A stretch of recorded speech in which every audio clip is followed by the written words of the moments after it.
Post 7:30, September 18th, 1944. Private First Class Evelyn Evie Carter pressed her ribs into a coral outcrop on Peleliu Island and tried to breathe without moving her shoulders. The coral was sharp enough to cut through fabric. It didn't matter. Better bleeding slowly than flashing your silhouette for half a second and getting cut in half. To Evie's left, Japanese machine gun fire tore across the open ground like a saw blade. The Marines nearest that line of fire didn't fall like men in movies. They folded, they snapped down, they stopped existing as a plan and became a problem other people had to crawl around. Evie was 19. She'd been on this island 3 days. She had 0 confirmed kills. And in front of her, 150 yards across pale coral dust, was a reinforced concrete pillbox that controlled the entire approach like a locked door. The Japanese had built 12 pillboxes in a half-moon arc across the southern peninsula. Each one held anywhere from 5 to 35 enemy soldiers. Each one was carved into coral ridges like teeth set in a jaw. Their fields of fire overlapped so cleanly that attacking one bunker meant being flanked by 2 others. The angle was always wrong. The ground was always open. The cover was always just a little too far away. 3 days earlier, the first wave had landed expecting a 4-day operation. The briefing had been simple. Secure the airfield, sweep the island, move on. The general had promised them they'd have this place by the weekend. He was wrong by 70 days. On D-Day alone, nearly 1,300 Marines fell on the beaches. And the Japanese didn't break, they waited. No banzai charges, no suicidal rushes into American fire. Colonel Kunio Nakagawa had built a fortress. 10,000 defenders in caves, bunkers, and concrete boxes linked by tunnels that ran beneath the ridges like arteries. They let the Americans walk into the killing zones, and then they pulled the trigger. By September 18th, the 1st Marine Regiment was shredded. 70% casualties. 7 out of 10 who had landed with that regiment were dead or wounded. Evie wasn't with them. She was with the 7th Marines, pushed into the southern sector to crack open the defensive line blocking the approach to the airfield. Their mission sounded clean on paper. Clear the Japanese positions, advance, don't stall. The problem was the pillboxes. The pillbox ahead of her was built into coral with walls thick enough to laugh at rifle fire. The gun slit was narrow and black, a horizontal mouth, 2 machine guns inside, maybe more. Every time a Marine moved, the slit flashed and the ground around him exploded into coral chips. The platoon had advanced 200 yards that morning before the left flank stalled hard. The men had tried grenades. Most bounced off the concrete lip and rolled back. They'd tried rifle fire. The bullets sparked and ricocheted into coral like angry insects. They'd tried rushing the slit and throwing explosives in close. Bodies piled up in front of the wall. Now they were pinned, not far enough forward to withdraw without being shredded, not far enough back to call it anything but a trap. The standard solution was tanks or artillery. But Peleliu didn't care about standard solutions. Here, the coral ridges were too steep for tanks, the approaches were too narrow, artillery could smash the bunker, sure, if you were willing to smash the Marines lying in front of it at the same time. So it came down to the old truth. If you want the pillbox dead, somebody has to walk up to it and kill it. Evie looked at the distance again. 150 yards, open ground, no smoke, no real cover beyond scattered coral humps. Her mind did what it always did when panic tried to climb up her throat.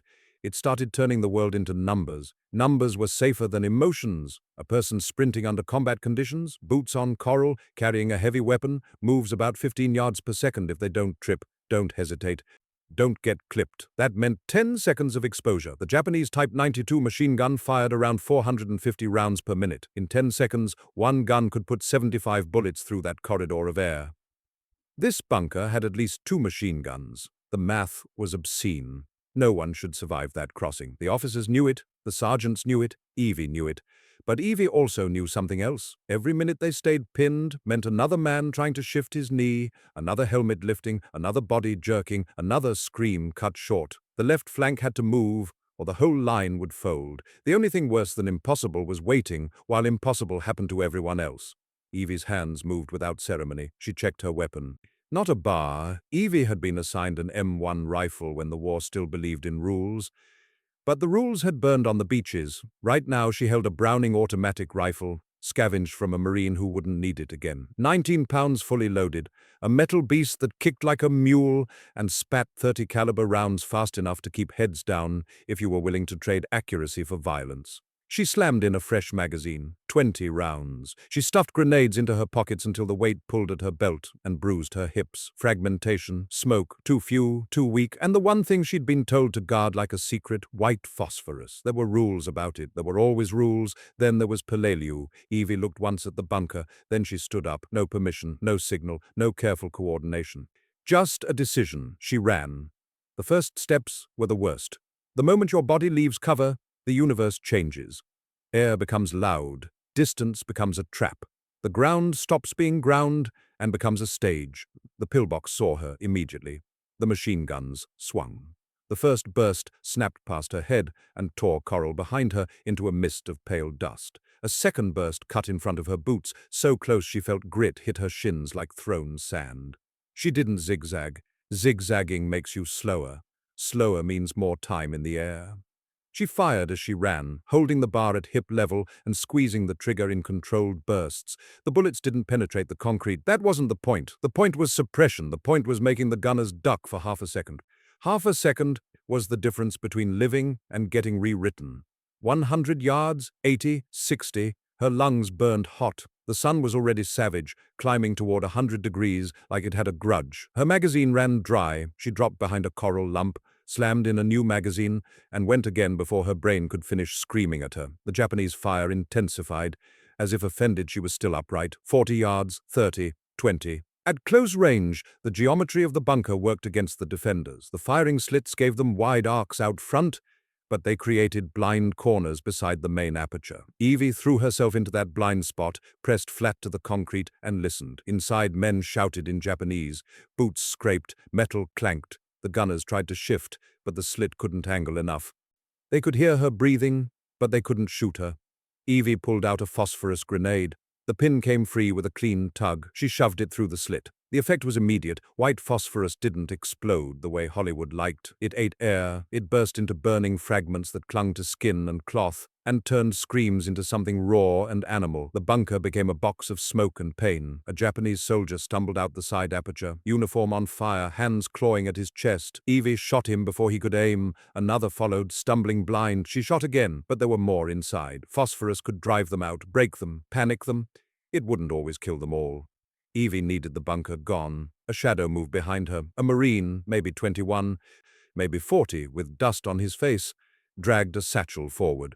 40 pounds of plastic explosive. He didn't speak. He just shoved it toward her like an offering. Evie grabbed it.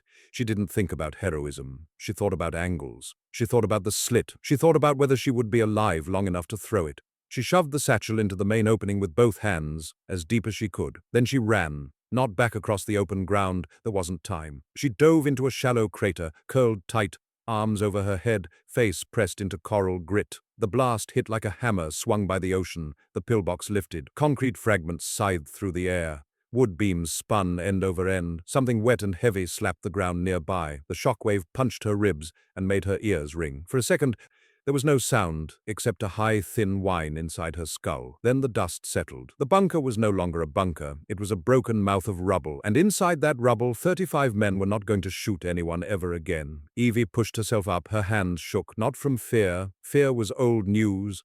From adrenaline dumping into her bloodstream like a flood. She turned her head and saw Marines rising from behind cover, staring at her like she was an impossible answer. 200 yards ahead, 11 more pillboxes still poured fire into the lines. The logical thing, what a sane person would do, was go back, report, let officers plan, let tanks or flame teams handle the rest. Evie reloaded the bar, checked her pockets, counted grenades, then she started walking toward the next bunker. The second pillbox sat about 80 yards northwest, smaller, 5 men inside maybe, 2 machine guns. It had heard the explosion. The defenders would be ready. Evie didn't sprint this time. She moved like the island had taught her, from cover to cover, reading coral ridges the way a hunter reads grass. She'd spent 3 days watching how the Japanese network worked, how their fields overlapped, where the blind seams were, how one bunker's perfect arc created a dead corridor beside another. She approached from the eastern flank, where jagged coral rose in broken fins that blocked the slit's angle. She crawled the last 30 yards on her belly, dragging the bar through volcanic rock. Grenades arced over the bunker roof, thrown blind by men who could hear her scraping but couldn't see her. The fuses were short. The blast slapped dust into her face. She counted, waited for the gap between throws, then moved. She reached the wall, pressed her back to concrete. The phosphorus was gone. She'd spent it on the first bunker. But she still had fragmentation grenades, and she had the bar, and she had learned something vital. These pillboxes needed air. They had ventilation holes in the roof, small shafts meant to vent smoke and keep gunners from choking. Too narrow for a grenade, wide enough for a rifle barrel. Evie climbed up, her boots scraped concrete, a gun inside fired blindly through the slit, trying to catch her shadow, but the angle didn't reach. She found the ventilation shaft, shoved the bar's muzzle into it, and emptied a magazine straight down into the dark. The sound inside changed, from organized gunfire to a sudden chaotic clatter. Rounds ricocheted inside the concrete box, turning the bunker into a metal blender. Someone screamed, someone stopped. Evie reloaded and fired again.